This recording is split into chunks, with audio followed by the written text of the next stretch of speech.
So let me introduce myself. I am Aditi Majumder. I am in computer science department, and I work in computer. I kind of reside between computer graphics, vision, and visualization.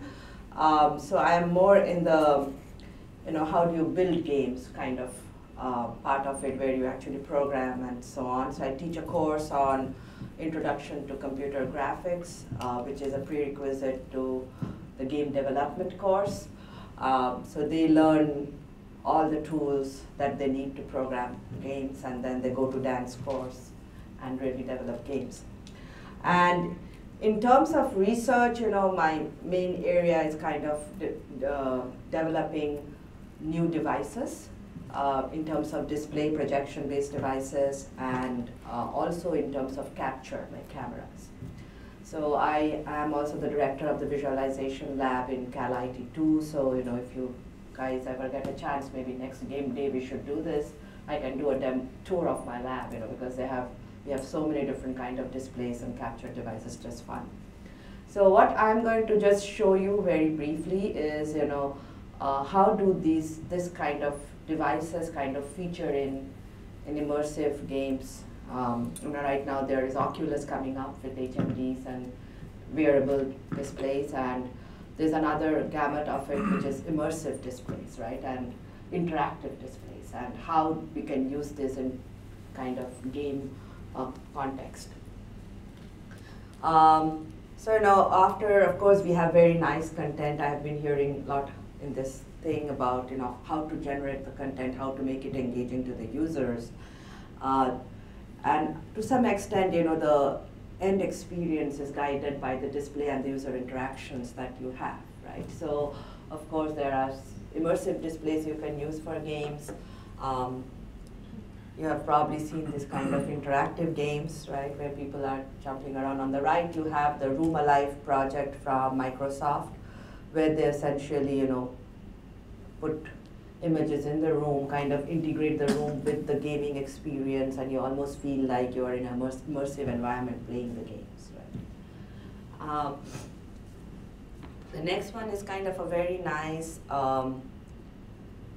example of how interactive games can be. If I can get it to start. Oops. What do I say? Oops, okay, I don't know what happened to it. Let me.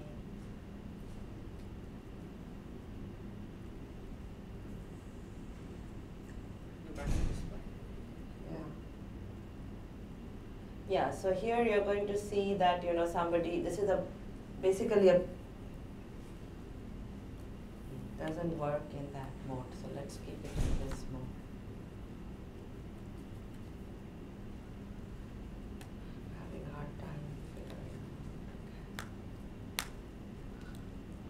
So this is basically a sandbox, and it has a projector on top and a Kinect on top. Okay, so you see what this person is doing. He is basically carving out different terrain in the sand, and the projector is projecting light based on some rules and some simulations you have.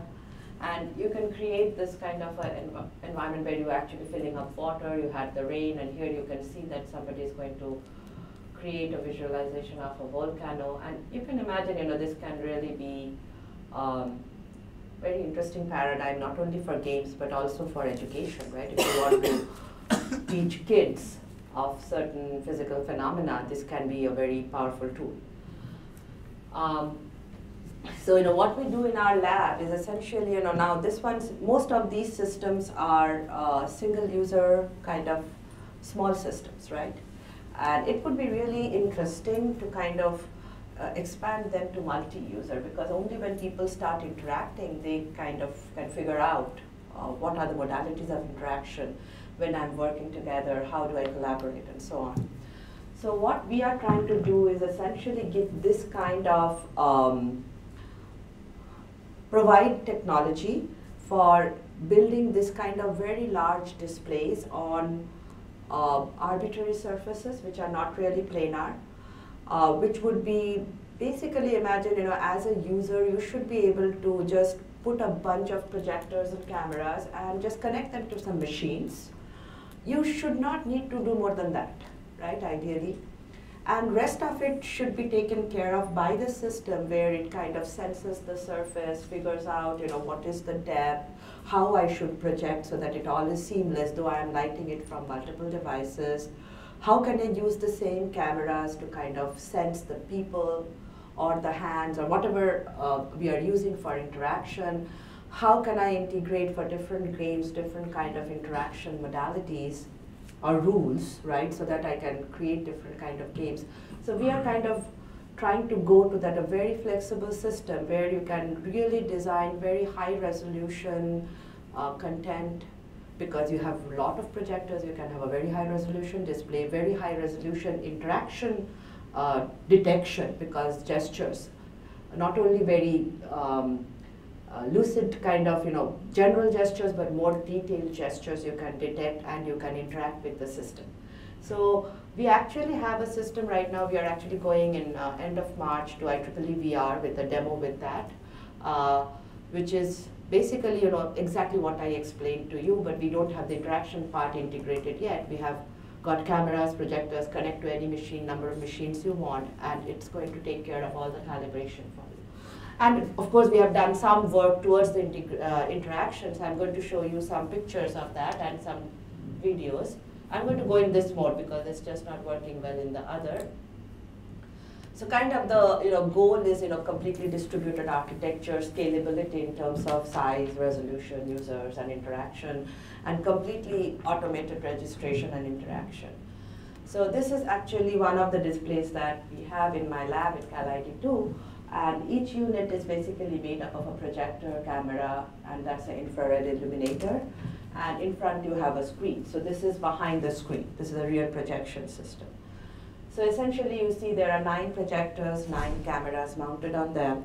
And together they're working to create the registration. And it is also, because it has the infrared illuminator and we have a cut filter during interaction, which only lets the infrared, makes the camera behave like an infrared camera, and then you can detect gestures too. But this is all happening in a manner which is not really like, a very central machine trying to control everything. It's like a very loosely coupled system where each of these devices are acting as if they're an active agent, right? They're like figuring out, oh, I am seeing this part of the display. Hey, next to me, what are you seeing? So, oh, I am seeing that there is nobody after me. That means I am the boundary of the display, right? So it's kind of that kind of a communication in the back. And that goes on. And here is the system detecting all the gestures. And here is the system at work. To demonstrate our distributed interaction paradigm, we use 2D gesture-based interaction. Each PPP is augmented with an infrared illuminator and a removable visible light cup filter. When a user touches the screen, infrared light is transmitted through the screen and reflected off of the user's hand to the camera. During calibration, visible light filters are removed and then put back to resume interaction. We consider interaction to be a set of 2 consecutive events. Extended period of time. They can span multiple PPPs moving across them. Furthermore, a reaction may need to occur in a PPP that the user did not directly interact with. For example, when moving a large map, a gesture may span only a few PPPs, but all the PPPs. So PPPs means plug and play projector. That's what we call them. Our interaction paradigm is comprised of an SPMV algorithm running on every PPP. Part of it, we took it from a paper, so it's a little. Concurrently, distributed gesture management and distributed reaction management. These work in a producer-consumer relationship, where the former produces gestures for the latter to consume. To demonstrate the scalability of our distributed interaction paradigm, we created 4 multi-user interactive applications. A graffiti application allows multiple users to collaboratively paint on a canvas spanning the entire display. Users choose colors from a palette and vary their stroke width based on their contact area. To demonstrate the ease of interaction, we brought children ranging from ages 7 to 13 years old to draw on the display in a collaborative manner. It took them only a few minutes to get comfortable interacting with the display, and its inherent scalability allowed multiple children to simultaneously draw on the screen without introducing additional latency. Our map application allows users to interact with the map that spans the entire display.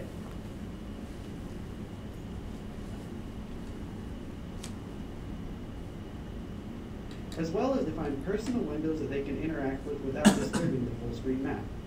Users can pan, zoom, and choose from different map layers like a relief or a road map.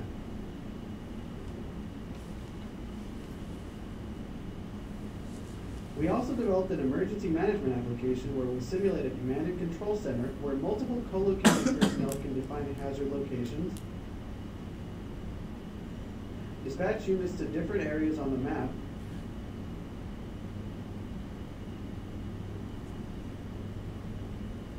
and mark the routes for the units to take. This information is relayed to the ground. The visualization is updated to reflect the current state of the situation. Finally, we demonstrate a virtual bulletin board where users can post notes and flyers and manipulate them by moving, scaling, and highlighting. Multiple users can simultaneously add and change the state of the display independently.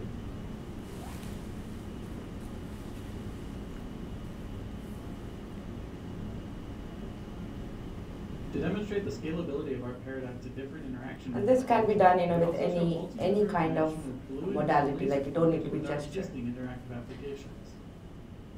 So that's kind of the idea. There is a cylindrical display, and you can see there you can project. This is 8 projectors, and can create very nice content on top of it.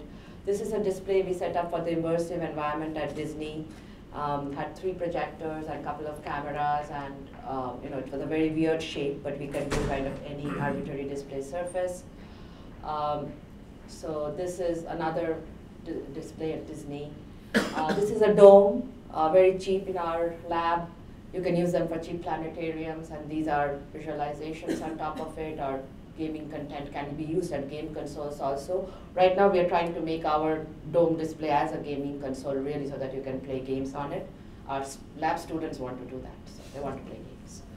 And this is our most, this is kind of the last one, where we are trying to see, if you go to Hoover Dam, you'll see that there is this presentation where they have a very long, almost twice the size of this room, beautiful relief of the whole Colorado River from its source to its destination. It's really a very beautiful and detailed relief. And they want to kind of do a presentation, like a 15-minute presentation on how the Hoover Dam really changed life for people, including electricity to California and so on. But all they have is like this. They're very proud of this 1960s lights, which kind of, just 6 lights which just highlight different parts of that relief, and when they tell the story. But they lose the audience in like 2 minutes, because they cannot really relate. Those are dim lights, and imagine if you really had those 6 things should be just replaced with 6 projectors and 6 cameras maybe, and you can really show the Colorado River flooding, right, causing problem. You can really show how the Hoover Dam helped. Right? You can have another structure of Hoover Dam, put it on top, and see how the fluid just changed everything. So this is kind of, that vision came from there, and we are trying to take a relief, and that's kind of, we are putting this projector and cameras on top of it, and we are kind of doing a fluid simulation. So on the top you see it's basically a part of the Colorado River, very small, and here we have put a dam to kind of show how it changes the flow. And this is basically what we want to go where we have that sand pit, right? And we have just got some sands yesterday, and we have 100 pounds of this. The kid sand, which doesn't make it very bad, like they just don't go everywhere. And we are now trying to build a big relief, and we are going to use our hands to change things and then interact with it. So that's what is going on in our lab. Of course, I do have some other work in camera, which is not very pertinent to games. And there's another thing, this is kind of augmented reality kind of application. Again, the same number of projectors and camera, but here the idea is, can you entirely change appearances of objects? This is a joint work with Purdue, and you see on the left, this is basically a normal vase, and we kind of projected light on top of this. Here we have, unlike the other things I showed here, all the projectors are superimposing each other, and you can create complete different appearances. And this can be used for many different applications. So that's kind of the work in the relationship of games. Any questions? How much do you think these tablet screens will scale to large sizes and The LCDs? Yeah. Games? So the LCDs are, I mean, they are easy to set up in certain way because you can just get somebody and do it, but they are rigid. I mean, once you set up, you cannot really change that easily, right? Of course, they are not that easy to scale to any arbitrary surface. So if you are really doing this kind of stuff, you cannot really do LCD screens. But looking into the future, do you think they will evolve and gradually maybe replace some of the projection-based systems? Because all these VR stuff started with projectors only, right? And now we're seeing more and more very powerful tablets, 3D TVs, and HMDs, and so. As long as you're flat, yes, but I think there is a different use for projectors, right? If you're really thinking of a big flat screen, yes, projectors will probably go away for that because now you have 80-inch screens also, right? And 80-inch diagonal screens. But if you really think about doing like stuff like sand and those kind of things, I don't think there is no way to do that. If you really think of interacting with physical objects, right, and that augmented reality kind of stuff, I think projectors are still going to be very strong there, right? But of course, if previously people used to do a huge wall of projectors, that's probably not going to be there anymore. Okay. All right. Thank you very much.